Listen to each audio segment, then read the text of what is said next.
Hello welcome back my friend. आपका एक बार फिर से स्वागत है मेरे यूट्यूब चैनल पे। मैं हूं आपका होस्ट और दोस्त शंकर। तो चलिए आज हम लोग बहुत ही इंपॉर्टेंट कॉन्सेप्ट का स्टार्ट करने जा रहे हैं। सो बेसिकली पिछले ट्यूटोरियल में हम लोगों ने देखा था जावा क्या होता है, अबाउट जावा मैंने बताया था, यानी जावा के बारे में इसका हिस्ट्री बताया था, है ना। फिर ये मार्केट में इतना क्यों पॉपुलर हुआ ये बताया था। लेकिन आज हम लोग देखने वाले हैं declaration of public static void man, यानी कि पब्लिक स्टैटिक वॉइड मैन को हम लोग डिक्लेयर कैसे करते हैं, क्यों करते हैं। आपके इंटरव्यू में सबसे ज्यादा ये क्वेश्चन पूछे जाते हैं कि पब्लिक स्टैटिक वॉइड मैन आखिर होता क्या है, किस चिड़िया का नाम है, राइट।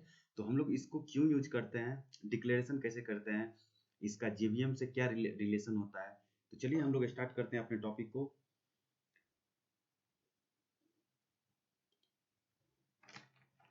देखिए मैंने यहाँ पे कुछ नोट्स बनाए हैं, मैं आपको बता दूं। यहाँ पे सबसे पहले जो मैंने यहाँ पे राइट किया है वो है आपका पब्लिक स्टैटिक वॉइड मैन। आप यहाँ पे देख सकते हैं मैंने राइट किया है पब्लिक स्टैटिक वॉइड मैन। तो चलिए हम लोग सबसे पहले देखते हैं कि पब्लिक का क्या रोल होता है, ये क्यों राइट करते हैं हम लोग, क्या इसके बिना काम नहीं चल सकता है हमारे जेवीएम का, हमारे प्रोग्राम का क्या इसके बिना काम नहीं चल सकता है। तो चलिए हम लोग स्टार्ट करते हैं। So basically starting from public, so to call by JVM from anywhere, यानी पब्लिक इसलिए डिक्लेयर इसको करते हैं, यानी कि इसका एक्सेस मॉडिफायर हम लोग पब्लिक रखते हैं ताकि आपके मेन मेथड को जेवीएम में कहीं से भी कॉल किया जा सके। यानी कि कोई भी प्रोग्राम अगर आप बनाते हैं, अगर उसमें मेन मेथड नहीं है तो वो प्रोग्राम आपका हो सकता है कि कंपाइल टाइम एरर ना दे, लेकिन रन टाइम एरर आपको देगा और एरर का नाम होगा no such method error main, right. इसका मतलब ये हो गया कि अगर आपके प्रोग्राम में मेन मेथड नहीं है तो आपका प्रोग्राम रन नहीं करेगा। इसका मतलब ये भी हुआ कि आपके जेवीएम में ये कॉन्फ़िगर किया गया है कि मेन मेथड होना ही चाहिए, अगर नहीं है तो प्रोग्राम आपका रन नहीं करेगा, वो रन टाइम एरर देगा, कंपाइलेशन टाइम एरर नहीं देगा वो। ठीक है। तो चलिए इंटरव्यू में आपसे ये भी क्वेश्चन पूछे जाते हैं कि अगर मेन मेथड नहीं है तो क्या आपका प्रोग्राम कंपाइल करेगा, बिल्कुल कंपाइल करेगा, राइट। तो चलिए सो मैंने बेसिकली आपको बताया कि पब्लिक जो है to call by JVM from anywhere, यानी कि जेवीएम में मेन मेथड को कहीं से भी कॉल किया जा सके, इसलिए मेन मेथड को हम लोग हमेशा पब्लिक बनाए रखते हैं। I write some definitions here. You can see the keyword public is an access modifier that declares the main method as unprotected and therefore making it accessible to all other classes. यानी कि जो भी classes आपके पास है सारे class के लिए main method को एक्सेसिबल बनाया जा सके, राइट। फिर है आपका स्टैटिक। चलिए स्टैटिक यूज करते हैं हम लोग देखते हैं। यहाँ पे मैंने देखिए यहाँ पे राइट किया है कुछ स्टैटिक के बारे में। Static declares this method as one that belongs to the entire class. Static ही एक ऐसा मेथड है जो पूरे इंटायर क्लास से बिलोंग करता है, right, and not a part of any object of the class, और किसी क्लास के ऑब्जेक्ट का ये पार्ट नहीं है। So the main must always be declared as static since the interpreter uses this method before any object are created, right. तो जैसे देखिए कि क्योंकि हम लोग जानते हैं कि क्लास एंड ऑब्जेक्ट के कॉन्सेप्ट में किसी भी क्लास के लिए उसका ऑब्जेक्ट का क्रिएशन होना मस्ट है। तो यहाँ पे देखिए जो आपके पास मेन मेथड है, इस मेन मेथड के लिए किसी भी ऑब्जेक्ट का क्रिएशन नहीं है। तो ऑब्वियसली आपको ये जानना पड़ेगा कि अगर ऑब्जेक्ट का क्रिएशन नहीं है तो मेन मेथड को स्टैटिकली कैसे कॉल करेगा आपका जो जेवीएम होगा। तो जेवीएम को ये पता होना चाहिए कि आपका मेन का टाइप क्या है, स्टैटिक है। अगर वो स्टैटिक है तो इसका मतलब ये सारे के लिए कॉल ये कर पाएगा। इसी वजह से मेन मेथड को हम लोग स्टैटिक रखते हैं। Without existing object also JVM has to call this method, यानी कि बिना किसी ऑब्जेक्ट का जेवीएम को इसे कॉल करना पड़ता है। And main method no way related to any object, और मेन मेथड जो आपका किसी भी ऑब्जेक्ट से रिलेटेड नहीं होता है, इसलिए इसके टाइप को बताना पड़ता है कि ये एस्थेटिक होगा। तीसरा है आपका जो सबसे इंपॉर्टेंट है, तीसरा है आपका वॉइड। ऐसे यहाँ पे सारे टॉपिक्स इंपॉर्टेंट है।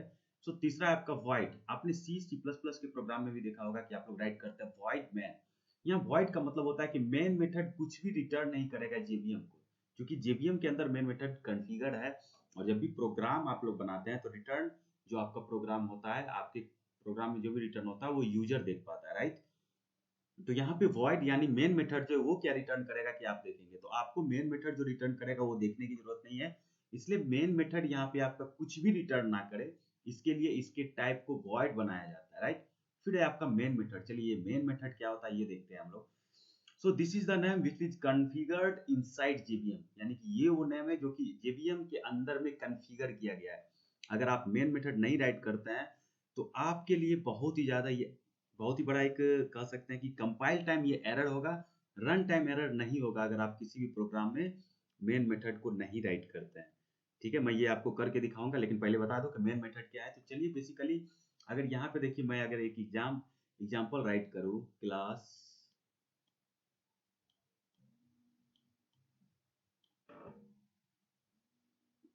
क्लास, सो मैंने यहाँ पे राइट किया है क्लास, और फिर यहाँ पे मैं राइट कर रहा हूँ टेस्ट। एक एग्जाम्पल के लिए मैं बता रहा हूँ आपको, क्लास टेस्ट, और यहाँ पे इसे ओपन किया और फिर यहाँ पे इसे क्लोज किया। अब जब आप इसे सेव करके कंपाइल करेंगे टेस्ट डॉट जावा, तो ये आपका यहाँ पे टेस्ट डॉट जावा, हम लोगों ने इसे सेव किया टेस्ट डॉट जावा के नाम से। अब इस प्रोग्राम को अगर आप रन कंपाइल करवाते हैं तो कंपाइलेशन टाइम में कोई भी एरर आपके प्रोग्राम में नहीं आने वाला है, लेकिन जैसे ही आप इसको रन करवाएंगे तो अल्टीमेटली ये रन टाइम में आपको एरर देगा, और रन टाइम जो एरर होगा उस एरर का नाम होगा, मैं यहाँ पे लिख देता हूँ रन टाइम एरर। यहाँ पे इस एरर का नाम होगा no such method main found, right. यानी इसका मतलब ये हो गया कि जब आपने कंपाइल किया तो कंपाइलेशन टाइम में कंपाइलर को इससे कोई मतलब नहीं है कि आपके अंदर मेन मेथड है या नहीं है, बस कंपाइलर ये देखता है कि आपने जो लिखा है सिंटेक्स उसका राइट है या नहीं है, राइट। लेकिन जैसे आप रन करवाते हैं तो मेन मेथड सबसे पहले ये खोजता है, यानी कि ये फाइंड करता है कि उसके अंदर मेन मेथड है कि नहीं। जेवीएम का ये काम होता है मेन मेथड को फाइंड करना। तो यहाँ पे आपके लिए ये कम्प्लेक्सिटी हो सकती है। तो ठीक है, मैंने आपको बताया कि ये मेन मेथड जो है बेसिकली कैसे होता है। तो चलिए मैं अब आपसे एक सवाल पूछना चाहता हूँ, ये इंटरव्यू के सबसे इंपॉर्टेंट क्वेश्चन है जो हमेशा पूछे जाते हैं कि मेन मेथड को हम लोग बदल सकते हैं कि नहीं बदल सकते हैं। यानी कि जो मेन मेथड यहाँ पे आपने राइट किया है, यहाँ पे मैं मेन की जगह पे मैं अपना नाम राइट करना चाहता हूँ। जैसे मैं राइट कर दूंगा कंप्यूटर मेन स्ट्रिंग एज, राइट। तो यहाँ पे देखिए कि कंप्यूटर मेन स्ट्रिंग एज मैं ऐसा कर सकता हूँ या नहीं कर सकता हूँ। बिल्कुल ऐसा कर सकता हूँ, बिल्कुल ऐसा हो सकता है, ये पॉसिबल है।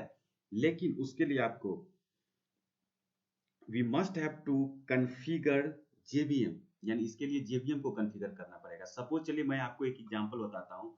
अगर जैसे मैं आपसे कहूँ कि आप यहाँ से हॉस्पिटल में जाइए और एक आदमी को आपको फाइंड करके ले आना है, तो आपके लिए कम्प्लेक्सिटी हो सकता है कि मैं किसे फाइंड करके ले जाऊंगा और किस हॉस्पिटल में मुझे जाना है।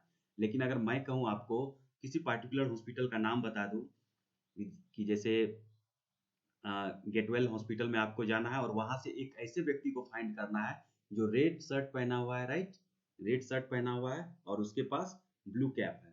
तो आप उस हॉस्पिटल में जाएंगे और वहां पे उसी व्यक्ति को फाइंड करेंगे। तो सोचिए कि अगर आपका कोई दोस्त पूछे आपसे कि आप रेड शर्ट और ब्लू कैप वाले व्यक्ति को ही क्यों ढूंढ रहे हैं, तो आप सिंपली वहां पे आप यही जवाब देंगे क्योंकि आपको मैंने इंस्ट्रक्शन इतना ही दिया है कि बस ऐसे ही व्यक्ति को ढूंढना है जो रेड शर्ट पहना होगा और ब्लू कैप पहना होगा, राइट। तो आपको ये एग्जांपल देना पड़ेगा। तो इसका मतलब ये हो गया कि चूंकि मैंने आपको बताया जस्ट लाइक दैट, जेवीएम किसी भी प्रोग्राम को जब कंपाइल करता है, जेवीएम जब कंपाइलर का काम कंपाइल करना होता है और जेवीएम जब रन टाइम जाता है उसमें तो सबसे पहले देखता है कि मेन मेथड है कि नहीं। तो यानी यहाँ पे आपको ये फाइंड आउट करना पड़ेगा, ये आपको देखना पड़ेगा कि मेन मेथड आपके प्रोग्राम में है या नहीं। अगर मेन मेथड है तो वो प्रोग्राम आपका रन करेगा, मेन मेथड नहीं है तो नहीं रन करेगा। तो जेवीएम के अंदर में यानी कि inside the JVM we have का जो जावा डेवलपर है, एक सॉफ्टवेयर जो डेवलपर है जो जिन्होंने जावा को बनाया है उन्होंने कॉन्फ़िगर किया है कि मेन मेथड जो होगा, यानी कि जेवीएम के इनसाइड में मेन मेथड ही डिफाइन है। इसी वजह से हम लोग मेन यहाँ पे राइट करते हैं। अगर यहाँ पे जेवीएम के को अगर कॉन्फ़िगर करके इस मेन के जगह पे कुछ और भी नेम अगर आप कॉन्फ़िगर कर सकते हैं, it is possible to change the name of main method, right. अब मैं बता दूं आपको ये स्ट्रिंग एज एस और यहाँ पे जो मैंने एरे बनाया है इसका मतलब ये कमांड लाइन आर्गुमेंट होता है, यानी कि प्रोग्राम के इनसाइड में जो भी आप राइट करते हैं वो सारा इस एरे के थ्रू प्रोग्राम के पास जाता है, राइट। तो ये कमांड लाइन आर्गुमेंट है जो बताता है कि मेन मेथड के अंदर में जो भी आप प्रोग्राम राइट कर रहे हैं वो आपका कमांड लाइन आर्गुमेंट है। क्लियर है? तो चलिए हम लोग एक एग्जाम्पल के थ्रू इसे समझने की कोशिश करते हैं। मैं यहाँ पे राइट कर रहा हूँ नोटपैड, ओके। अब यहाँ पे हम लोग देखेंगे, so let's see the examples about the as I taught you today। जैसा कि मैंने अभी आपको बताया कि जो आप कंपाइल टाइम में कोई एरर नहीं देने वाला। चलिए मैं यहाँ पे राइट करता हूँ क्लास टेस्ट राइट, और यहाँ पे आप इसके अंदर में कुछ भी राइट ना करें। चलिए इसे सेव कर लेते हैं हम लोग डेस्कटॉप पे, और फोल्डर का नाम रख देते हैं हम लोग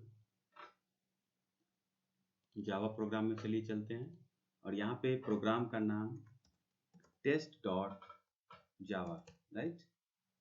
चलिए अब इसको रन करवाते हैं हम लोग। जावा प्रोग्राम में चलेंगे, और यहाँ पे देखिए टेस्ट, ओके, जो प्रोग्राम हम लोगों ने अभी बनाया है वो टेस्ट यहाँ पे है। तो चलिए मैं CMD ओपन करता हूँ, और यहाँ पे जावा c test dot Java, okay. चलिए देखिए कंपाइल टाइम कोई एरर नहीं आया है ना। जैसे ही मैंने कंपाइल करवा, यहाँ पे देख सकते हैं जावा सी टेस्ट डॉट जावा मैंने राइट किया है, कंपाइल टाइम कोई एरर नहीं है। लेकिन जैसे ही आप इसको रन करवाएंगे जावा टेस्ट, देखिए देखिए यहाँ पे जो आपका एरर्स है, देखिए एरर रन टाइम जो एरर आपका आ रहा है कि main method not found in class, please define the main method as public static void main string arguments or a JavaFX application class must extend JavaFX application dot application। तो जैसा कि मैंने आपको बताया था, ये मेन मेथड जब programme आपका JVM के थ्रू आपका रन होना शुरू होता है, तो यहाँ पे मेन मेथड उसके लिए रिक्वायर्ड होते हैं। और ये सबसे ज़्यादा क्वेश्चन पूछे जाने वाले हैं आपके इंटरव्यू में। सबसे ज़्यादा ये क्वेश्चन पूछा जाता है कि अगर आपके क्लास आपने कोई डिफाइन किया और क्लास के अंदर मेन मेथड नहीं है, तो क्या प्रोग्राम आपका कंपाइल करेगा, और कंपाइल करेगा तो कंपाइलेशन क्या होगा, उसका रन टाइम क्या आएगा राइट। तो ये आपको बताना पड़ेगा कि आपका उसका रन टाइम एरर क्या होने वाला है, ओके। सो अब चलिए हम लोग देखते हैं यहाँ पे जो हम लोगों ने राइट किया है पब्लिक स्टैटिक वॉइड मैन, ये आपका क्या स्ट्रिक्ट है। इसका मतलब ये हो गया कि जो यहाँ पे राइट किया गया है पब्लिक स्टैटिक वॉइड मैन, क्या इसके ऑर्डर को हम लोग चेंज कर सकते हैं, या फिर इसका ऑर्डर बिल्कुल यही रहेगा जो ऑर्डर यहाँ पे हमने डिफाइन किया है। तो बिल्कुल इसके ऑर्डर को हम लोग चेंज कर सकते हैं, लेकिन इसका रूल जो होगा public static void man right करने का, ये बिल्कुल वही होगा। हम यहाँ पे स्टैटिक को, यहाँ पे मैं यहाँ पे instead of writing public static void man, I can write here static public also right, यानी कि स्टैटिक हम पहले ले लेंगे और पब्लिक को बाद में भी राइट कर सकते हैं। सो चलिए मैं यहाँ पे कुछ चीजें राइट कर रहा हूँ, वो आप देखिए।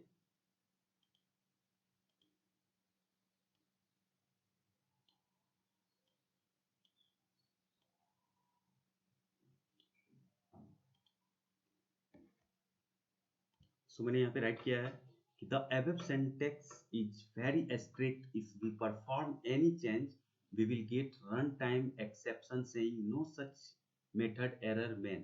मैंने अभी आपको बताया कि ये जो आपका above syntax है वो आपका बहुत ही स्ट्रिक्ट है, यानी कि above syntax में आपको ये चीज बताना पड़ेगा कि आपका जो मेन मेथड है पब्लिक स्टैटिक वॉइड मैन, वो मेन मेथड आपको डिक्लेयर करना ही पड़ेगा। अगर नहीं करते हैं तो रन टाइम आपके पास एरर आएंगे। और दूसरा उसके बाद आपका रूल्स है, second rules, the order of modifier is not important, that is instead of public static we can take static public also. यानी कि जो ऑर्डर है आपके मॉडिफायर का पब्लिक स्टैटिक वॉइड मैन, उसका ऑर्डर उसका इम्पोर्टेंट नहीं है। हम लोग पब्लिक स्टैटिक की जगह पे स्टैटिक पब्लिक भी राइट कर सकते हैं, ये हम लोग करके भी देखेंगे अभी right. So we can replace string, यानी स्ट्रिंग जो मेरा एरे है यहाँ पे, सो उसको हम लोग रिप्लेस कर सकते हैं विथ var आर्गुमेंट पैरामीटर, यानी वेरिएबल आर्गुमेंट पैरामीटर के थ्रू उसको रिप्लेस कर सकते हैं। उस रिप्लेस में हमारा जो ये नेम होगा जो क्लियर करेंगे वो है, देखिए मेन स्ट्रिंग एज, इसकी जगह पे हम लोग राइट कर सकते हैं मेन स्ट्रिंग एज, इस टाइप से भी हम लोग इसको राइट कर सकते हैं। आपको इसके लिए भी कोई रन टाइम एरर्स नहीं जनरेट होने वाला है। Now we have the third point, that is we can declare main method with the following modifiers also final synchronized strict fp। यानी कि हम लोग जो मेन मेथड हम लोगों का है उसको हम डिक्लेयर ऐसे भी कर सकते हैं, यानी कि उसमें मॉडिफायर ऐड कर सकते हैं। जैसे हम लोग लिखेंगे फाइनल सिंक्रोनाइज्ड strict fp, तो ऐसे भी हम लोग राइट कर सकते हैं। तो चलिए मैं आपको एक एग्जांपल करके दिखाता हूँ ताकि आप लोगों को समझ में आए। यहाँ पे चलिए चलिए एक नए पेज को मैं ले लेता हूँ। सो विंडो आर नोटपैड, ओके। चलिए यहाँ पे मैं प्रोग्राम राइट करता हूँ, आप देखिए। अगर मैं यहाँ पे लिखूँ क्लास, चलिए मैं यहाँ पे लिख देता हूँ टेस्ट टेस्ट मेन, है ना, टेस्ट मेन राइट करके चलिए अब यहाँ पे मैं राइट करता हूँ। देखिए मैंने बताया आपको कि फाइनल, अगर यहाँ पे आप राइट लिखेंगे final static synchronised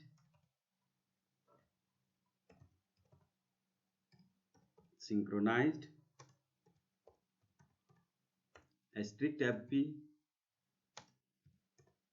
public void main string string yes argument हम लोग यहाँ पे ओके। अब यहाँ पे चलिए इसमें एक लाइन को प्रिंट कर लेते हैं, system dot out dot println valid main method, right.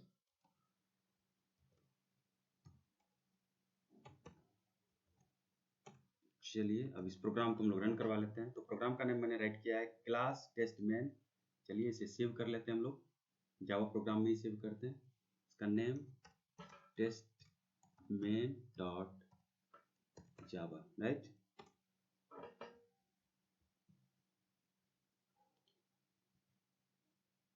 अब इसे हम लोग चलिए रन करवाते हैं। यहाँ पे कंपाइल कर लेते हैं Java c test main dot Java, okay.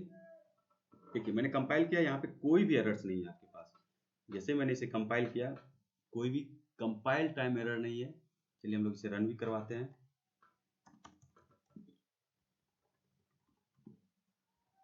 जावा टेस्ट मैन, ओके। और देखिए ये आपका आउटपुट है वैलिड मैन मेथड, यानी कि मैन मेथड आपका वैलिड है। इसका मतलब है कि जो आपने यहाँ पे राइट किया है वो बिल्कुल आपका प्रोग्राम सही है। मैंने आपको बताया भी था कि फाइनल स्टैटिक ये अपने रूल्स के प्रति स्ट्रिक्ट है कि पब्लिक स्टैटिक वॉइड मेन आपको यूज करना ही है, लेकिन इसके ऑर्डर के प्रति ये स्ट्रिक्ट नहीं है कि इसका ऑर्डर क्या होना चाहिए। ऑर्डर आप यहाँ पे डाल सकते हैं final static synchronized strict FP public void main. Public के बाद हम लोग स्टैटिक राइट करते थे, लेकिन जनरली यहाँ पे पब्लिक वॉइड मैंने लिखा है और स्टैटिक को पहले राइट कर लिया है। तो आप इसके ऑर्डर को चेंज कर सकते हैं, ये रन करेगा। There will be no any such types of errors and your program will be run. Also as I said that you can write your string as, इसके इंस्टेड में हम लोग ऐसे भी राइट कर सकते हैं स्ट्रिंग और एज, जो मैंने अभी आपको बताया था। चलिए इसको भी हम लोग कंपाइल करके देख लेते हैं। चलिए सेव किया मैंने और फिर यहाँ पे कंपाइल करते हैं। देखिए कोई एरर नहीं है और इसको रन करवाएंगे तो फिर आपका देखिए वैलिड मैन मेथड, यानी कि अब भी आपका कोई एरर नहीं है। इसका मतलब ये है कि ये आप इस तरीके से भी इसको राइट कर सकते हैं। तो hope you understand the class of today. आपको अच्छा लगा होगा आज का क्लास मेरे ख्याल से। प्लीज़ मुझे कमेंट में बताइए अगर आपको मेरा क्लास अच्छा लगा है तो, ताकि मैं जान सकूं और भी अच्छे तरीके से नेक्स्ट टॉपिक पे मैं आपको बता सकूं। Okay, so thank you friend for watching this. Hope you enjoyed this video. Keep watching and happy वाली लर्निंग।